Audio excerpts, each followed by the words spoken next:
Hi friends, welcome back to my channel. బాగున్నారా friends? బాగున్నామండి అంటారా?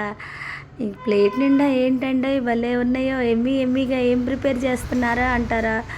ఏం ప్రిపేర్ చేస్తున్నానంటారా? నాతో పెట్టుకుంటే ఎలా ఉండిద్ది అనేది అయితే ఈరోజు చూపించేస్తున్నానండి. ఏంటండి ఎవరో చూపిస్తున్నారండి, ఏమైందండి అని అంటారా?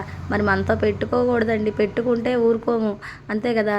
ఏంటంటే నైటు లేట్ అయిపోయిందనమాట. రైస్ ప్రిపేర్ చేసేసాను, అది కొంచెమే తలా ఒక ముద్ద తింటాం అని అన్నారు.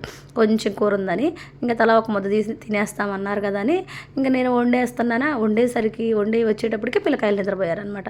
ఇంకా మావారు అన్నారు, ఇంక నాకేంటో తినాలనిపించట్లేదు, ఒక కప్పు కాఫీ ఇవ్వలే అన్నారు.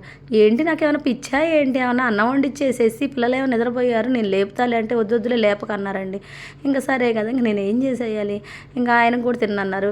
ఏంటి అదేంటి వండిచ్చేసి తిన్నంటారేంటి, నాకు అర్థం కాదంటే తినాలనిపించట్లేదు అంటే ఇంకేం చేయాలి. నేను వచ్చి గమ్మగా పడుకున్న, తినబుద్దిగా ఎవరు తినకపోతే నేను మాత్రం ఏం తింటాను. ఇంక పొద్దున్నే లేచానా, ఏం బ్రేక్ఫాస్ట్ అని గొడవ చేస్తున్నారు. ఏంటి బ్రేక్ఫాస్ట్, రాత్రి వండిచ్చారు, అన్నం మిగిలిపోయిందిగా, ఇప్పుడు తినండి అదే పెడతాను అని అంటే, అబ్బో ఇదేదో తేడాగా ఉందిరా అని వాళ్ళ నానే అంటున్నారనమాట. మరి మిగిలిపోయిన అన్నాన్ని ఎవరి వరకు వదిలేస్తారండి? మరి నాతో పెట్టుకుంటే ఇలానే ఉంటుంది కదా. ఇంకా అందుకని వాళ్ళకి మంచిగా స్పైసీగా ఉండేటట్టు కర్డ్ రైస్ ప్రిపేర్ చేసి అయితే ఇచ్చేసేసాను అనమాట. ఎవరి వరకు వదిలేస్తారండి? ఏమైనా ఒక ముద్దైనా అర ముద్దైనా మీరు కూడా ఇంతే చేస్తారా లేదా చెప్పండి అబ్బా ప్లీజ్.